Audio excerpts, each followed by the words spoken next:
Hi everyone, we are back with our conversation on Emmaus, the walk that changed everything, at least for these two lovely disciples. Now, if you are joining us, maybe just jumping in here to this particular episode and you haven't yet read the story, now why don't you just pause the recording, read the story of these two disciples on the way to Emmaus from around about Luke chapter 24, verse 13, and then get a sense of the story. Now, if you're continuing the journey that we've already set together, then actually you have a sense of where we're going with this understanding that Emmaus is not just a place, but it is, in a sense, a default belief system. That it's not just somewhere where they are going, but it's a what within them taking them on that journey. And when Jesus draws near to them, it's because he's trying to change that default position. Now look at this beautiful statement that we've got in verses 16 through to 19. It says this, that Jesus himself came up and walked along with them. And then as you read on, he asked them some questions. And I love this. These two disciples are walking along on their own. They're having this discussion. They're downcast. They're filled with hopelessness. And yet we get this beautiful expression, just gorgeous expression. Jesus himself came up and walked along them. Now, we've already dealt with this sort of paradox of their eyes were kept from recognizing him. So we're putting that to the side while we lean into this idea. This beautiful idea, this beautiful M.O. of God who draws near to us and walks with us. And this is one of the most gorgeous ideas, not only of the nature of God, but when you lean into the Gospels, it is a massive image of Jesus as far as his incarnation.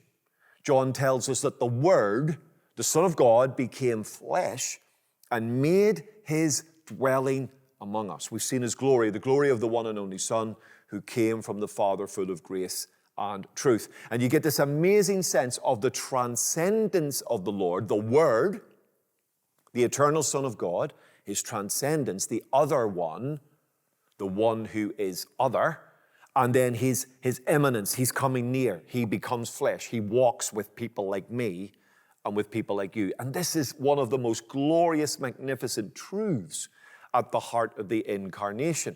Now, not only is that in the incarnation, but is reflected in the nature of God all through the scriptures. In fact, we're living with this tension all the time of the God who is other, the creator and the sustainer of the universe, and the God who comes near, the God who walks with us. And we can not only not see that in the New Testament and in the Gospels, but we see that all the way through the Old Testament as well, the God who draws near.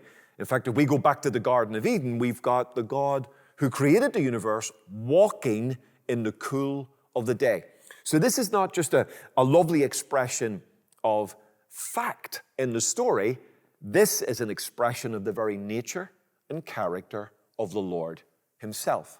There's at one level that the Emmaus story is a simple story of two disciples going home.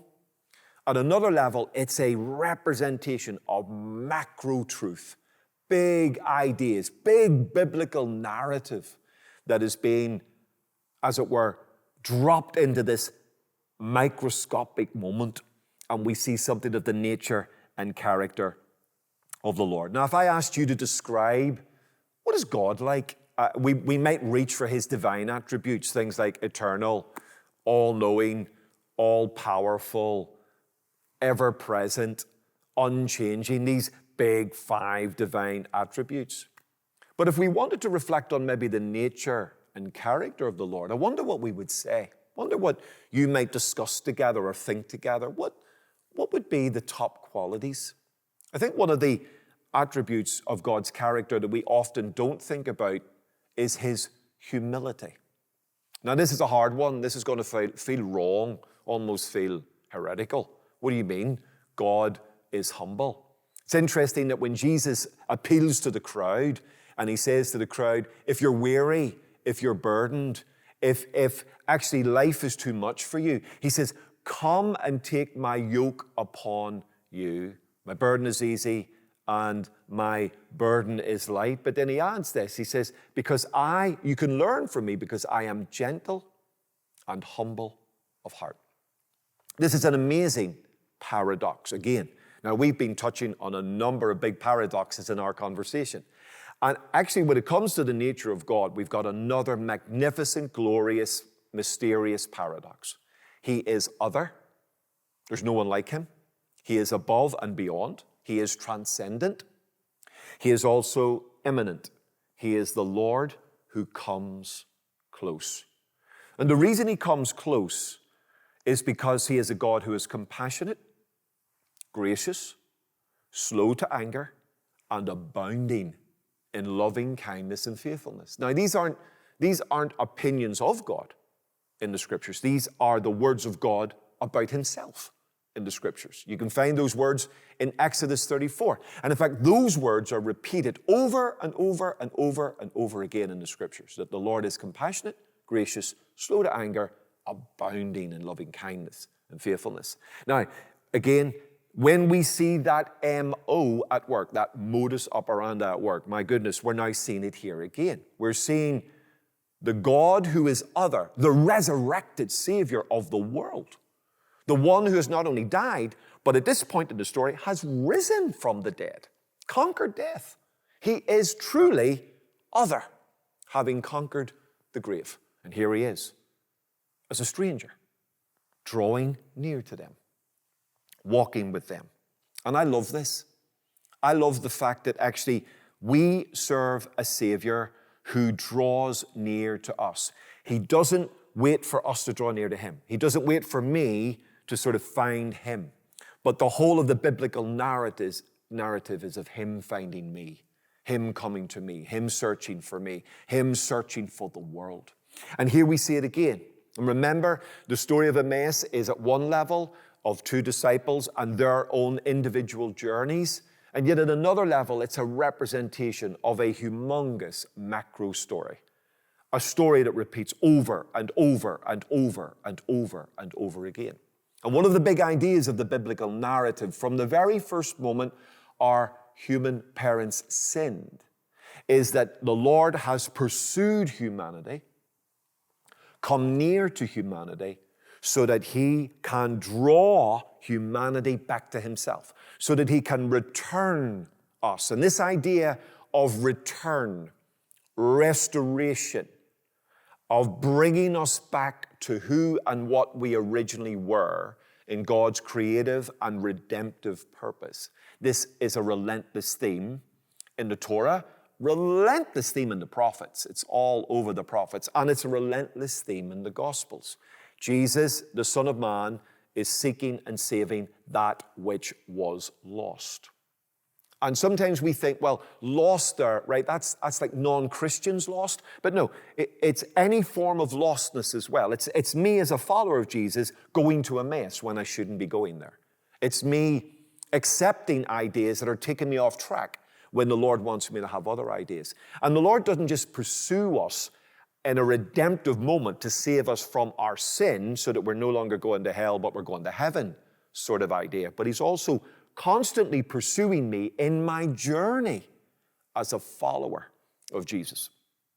And I describe this, if I were to wrap up the phrase compassionate, gracious, slow to anger, abounding in loving kindness and faithfulness, if I were to try and wrap all of that up in one gorgeous idea, I would describe that as the mind-blowing humility of the Lord.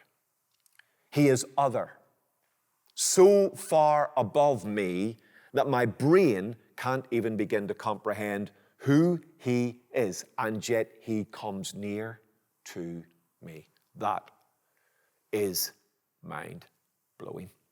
And I think that that's what we're seeing here on this beautiful story. And I want you to notice a couple of things about the MO of our God, which is not just in this story, but is all over the Bible. First of all, he walked with them.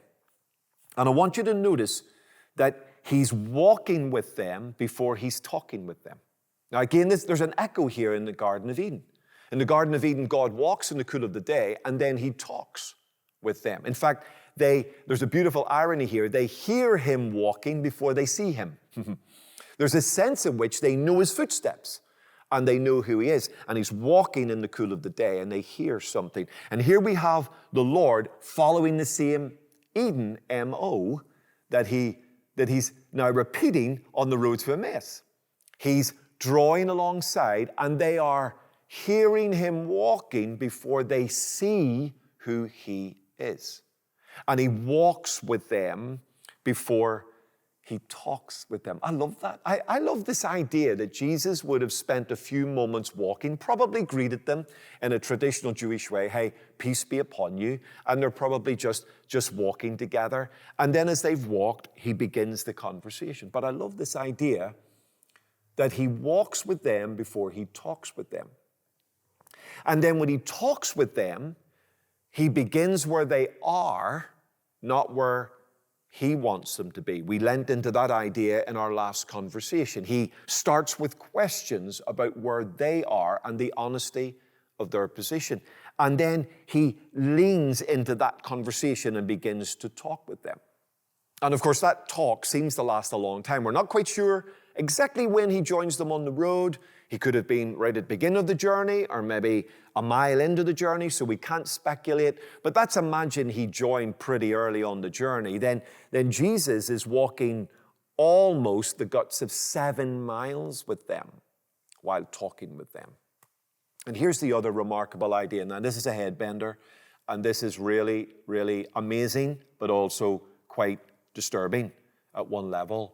He walks with them in the wrong direction. Now, this is totally remarkable. If I had been sort of the Lord, I'd have gone, hey, I'd have just confronted them right there and then and gone, hey, it's me, let's go back. But Jesus joins them and allows them to walk in the wrong direction while he unpacks the scriptures to him. Next question to ask, how fast does God walk?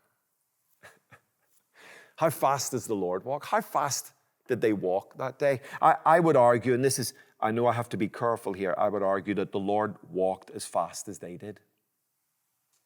The Lord could have got to Emmaus instantly, but he walks 3 miles an hour, a little bit faster, a little bit slower, but he walks at their pace. Ladies and gentlemen, this is profound humility.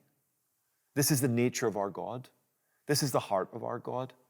Not only does he draw near to them, not only does he walk before he talks, not only does he start talking where they are, not where he is, but he walks with them in the wrong direction, and he walks with them all the way to Emmaus. And while he walks with them, he opens up the scriptures. It ultimately becomes the issue that burns in their hearts. Now, I want you just to think about that. Sometimes in our journey, we think it's all on us.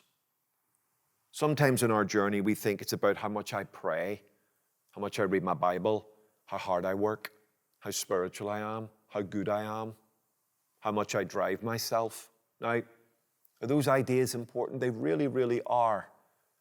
But Emmaus teaches us, and not just Emmaus as a representation of the biblical narrative teaches us that we serve a God who loves us so much, committed to us so much, that he will draw near to us in our moments of hopelessness and brokenness and disappointment and anxiety and fear.